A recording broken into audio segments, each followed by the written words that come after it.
Assalamualaikum warahmatullahi wabarakatuh. Supaya tidak terlalu panjang, saya langsung melanjutkan saja. Di sini saya minta waktunya sebentar untuk menyampaikan beberapa materi yang saya dapatkan dari pendidikan guru penggerak saya. Sebenarnya ada banyak, tapi di sini saya sampaikan yang penting-penting saja karena pada dasarnya materi yang saya terima di guru penggerak itu sebenarnya semua sudah kita implementasikan atau sudah kita laksanakan, cuman selama ini kita nggak tahu itu istilahnya apa seperti itu. Nah, untuk di sini sekarang saya akan menyampaikan tentang materi di modul 1.4 yaitu disiplin positif. Mungkin Bu Guru sama Bapak sudah tidak asing dengan kata-kata disiplin. Kalau sudah berurusan dengan disiplin, maka pikiran kita ke aturan, ke SOP seperti itu. Nah, tadi saya sudah share materi, untuk materinya bisa dibaca, tapi yang diperhatikan mungkin ada foto, ada 4 foto yang saya share tadi. Yang pertama adalah lingkaran kebutuhan manusia. Jadi Bapak Ibu, kita kalau di kelas itu biasanya menjumpai beberapa anak-anak yang mungkin menurut kita itu problem, maksudnya mungkin terlalu aktif atau bahasa kasarnya ingin diperhatikan atau suka iseng sama temennya seperti itu, kan ada ya yang trouble seperti itu. Nah, di situ ada hubungannya dengan lingkaran. Gambar lingkaran yang tadi saya kirim itu yaitu adalah 5 dasar kebutuhan manusia. Namanya kebutuhan. Kira-kira kalau kebutuhan itu untuk apa, Bu? Kebutuhan kita penuhi itu untuk apa? Kira-kira untuk apa? Di lingkaran itu kita lihat yang paling tengah itu ada bertahan hidup. Jadi manusia itu membutuhkan kebutuhan itu untuk dia bertahan hidup. Dan kebutuhan dasar manusia di situ ada kesenangan, cinta dan kasih sayang, penguasaan dan kebebasan. Apa itu kesenangan? Maka kita itu kan hidup ya mungkin nggak butuh kesenangan kan, pasti butuh senang. Anak juga seperti itu. Bisa jadi anak-anak kita yang di sekolah itu trouble, jangan-jangan di rumah dia tidak mendapatkan kesenangan. Misal dia di rumah disuruh belajar sampai waktu bermainnya nggak ada, sehingga ketika dia di sekolah kepinginnya dia main dan lain seperti itu. Yang kedua, kebebasan. Tidak bisa kita pungkiri sebagai manusia kita itu butuh gak diatur, butuh sekarang PDB gitu kan ya, butuh gitu kan. Makanya kalau ada anak-anak yang kita bahasakan ada usaha PDB gak tahu kalau aturan itu, memang jangan-jangan kebutuhan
itu. Kemudian yang terakhir adalah cinta dan kasih sayang. Ini sangat jelas sekali.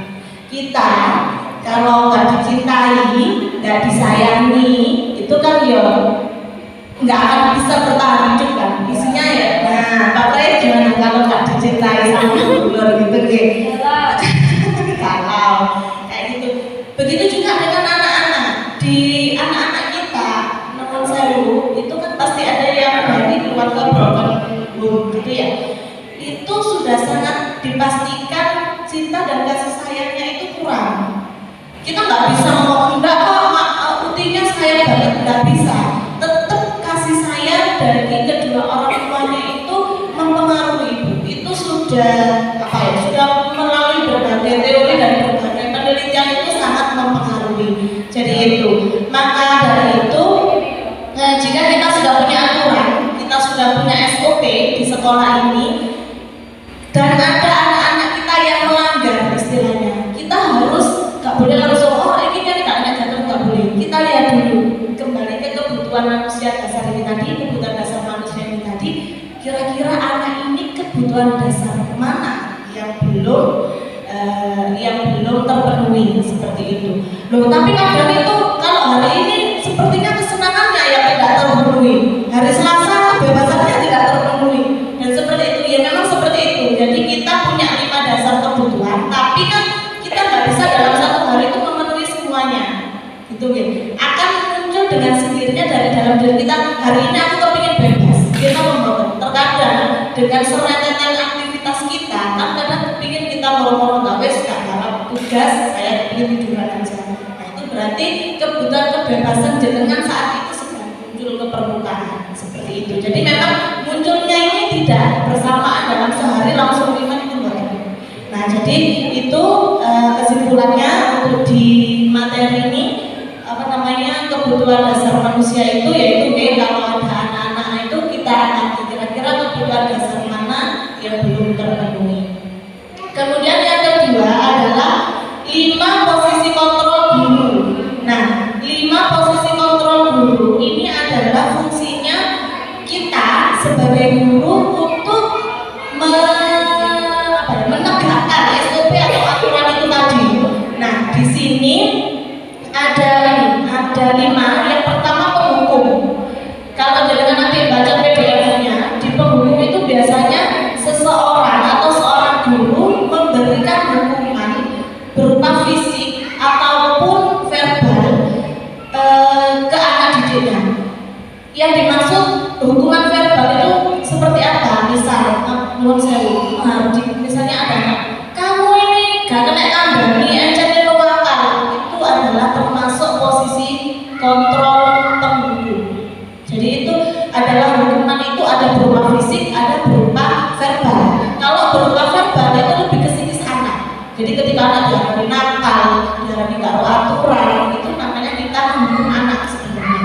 Apalagi itu disampaikan di depan teman-temannya seperti itu.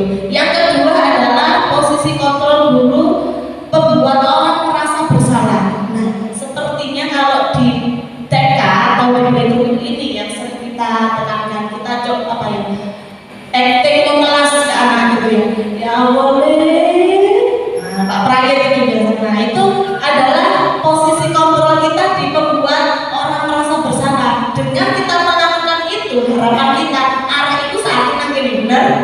Kemudian nah, seperti itu adalah membuat merasa bersalah. Jadi anaknya itu biar aku gitu sama berarti yang sampai guruku sedih ya. Biar ada rasa seperti itu kan. Itu yang banyak kita terapkan sebenarnya.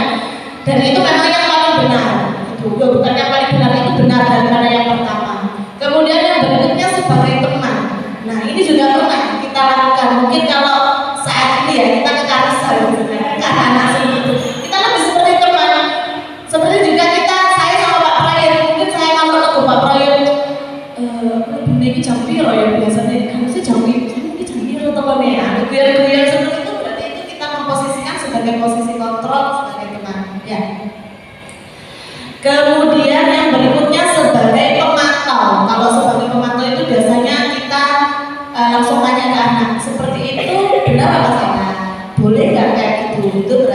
sebagai pemantau. Sedangkan yang terakhir sebagai manajer ini lebih kompleks. Jadi di manajer, sebagai manajer kita harus banyak ini. Kalau ada anak yang salah, kita berdiskusi, tawar menawar, saling membuat kesepakatan.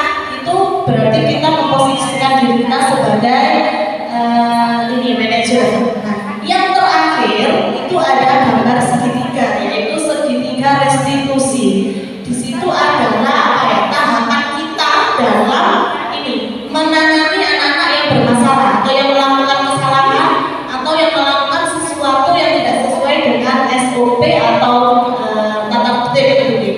Yang pertama yaitu menstabilkan identitas. Itu maksudnya seperti apa? Biasanya kita kalau ada anak salah kan kita panggil namanya nih.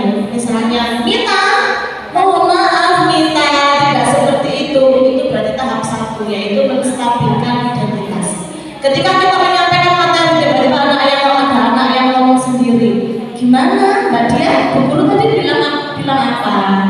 Nyampaikan apa? Itu berarti menstabilkan identitas dengan menyebutkan nama anaknya. Yang kedua adalah validasi tindakan yang salah. Itu maksudnya gini, tidak semua kesalahan yang dilakukan manusia itu adalah kesalahan. Menurut dia mungkin benar seperti itu ya. Menurutku ya mungkin ini benar, tapi ternyata menurut orang lain itu salah. Maka di situ kita butuh validasi tindakan dengan cara kita saling berdiskusi. Kira-kira kegiatan tindakan seperti itu benar apa salah? Seharusnya seperti apa? Itu adalah validasi tindakan. Kemudian yang ketiga, yang terakhir yaitu menanyakan keyakinan. Nah, di sini adalah kita membuat kesepakatan. Gimana? Solusinya gimana? Misalnya si anak bilang, solusinya seperti ini Bu. Ya, kalau menurut kamu itu benar, lakukan. Tapi sebenarnya kalau menurut guru lebih baik seperti ini. Itu adalah proses menanyakan keyakinan. Jadi sebenarnya dari yang pertama sampai yang terakhir saya sampaikan Bapak Ibu itu sudah kita tetapkan. Hanya saja selama ini kita nggak tahu yang dinamakan posisi kontrol penghukum itu apa, nggak tahu istilahnya. Yang jelas kita pernah melihat seperti itu dan pernah melakukan yang seperti itu. Mungkin itu yang bisa saya sampaikan. Ada pertanyaan? Kalau tidak ada saya akhiri. Wassalamualaikum warahmatullahi wabarakatuh.